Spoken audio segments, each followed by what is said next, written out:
大家好，如果说赵丽颖离婚是因为婚姻理念的差异和原生家庭的冲突，甚至于说是未婚先孕或奉子成婚的苦果，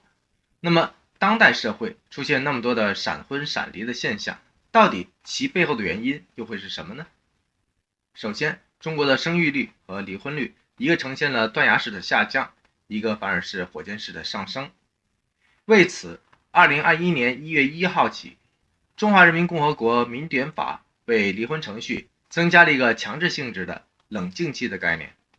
这种冷静处理的确有利于男女双方重新审视一番自己的婚姻理念和冲突内因，重新思考一番自己结婚与离婚的目的，认真评估一下自己离婚后的影响与后果。说实在的，离婚的原因数不胜数，难以概述，包括某一方出轨，某一方不务正业或者好吃懒做，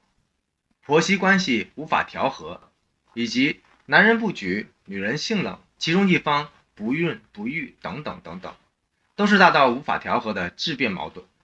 然而，更多的离婚却是一些鸡毛蒜皮的小事，例如夫妻之间生活习惯有出入，夜晚作息不合拍，以及一言不合便造成的冲突，或者一句玩笑话所激化出的冷战等等等等，都是小到一地鸡毛的量变元素。总体上看，近年来离婚当事人的平均年龄迅速下降，离婚数量却在不断的增加，维系婚姻关系的韧度也在不断的降低。以赵丽颖为例，形象、气质、能力都不差的她，与其说是嫁给了冯绍峰，更准确的说，她是嫁给了冯绍峰的家庭，甚至可以说是嫁给了妈宝男的老妈。这种婚姻的韧度从一开始就相当的脆弱，因为两代人的代沟原本就很难调和，或者说难度很高。除非赵丽颖愿意单方面的付出和牺牲，完全的进行妥协。然而从小就独立，一向都好强的赵丽颖显然不可能委曲求全，这便提醒了广大的男性同胞们两个相当重要的婚姻健康的要点。第一点就是所有婚姻都需要夫妻双方共同担当，共同经营，绝不能让父母的声音成为决定性的因素。结婚可比恋爱复杂太多了，婚姻不仅仅是两个人的结合，更是两个家族的结合。也就是说，婚姻就像一个容器，不仅承载了两个人的感情，还掺杂了原本陌生的对方家庭成员的感情。如何协调和处理好对方家庭，就需要夫妻双方的共同参与和努力，而非缺席。很明显，妈宝男冯绍峰却把自己的角色交给了自己的老妈。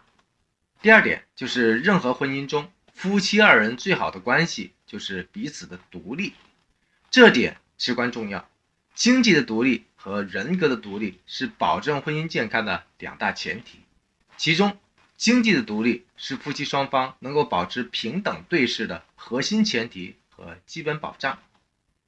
话说，赵丽颖在生完孩子之后，冯绍峰的妈妈便出面尝试说服他专心做豪门的生育机器，为第二胎、第 N 胎做好准备。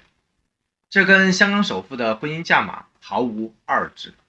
也就是说，要让赵丽颖成为冯绍峰的附属品。或许这是不少怀揣豪门梦的女孩子们梦寐以求的事情。然而，对于一向聪明独立的赵丽颖而言，这便意味着从此失去了夫妻双方平等对视的良性基础。这个时候，其实作为夫妻一方的冯绍峰的意见至关的重要。他对赵丽颖的支持是这段婚姻持续与否的决定性的因素。然而，却没有然后。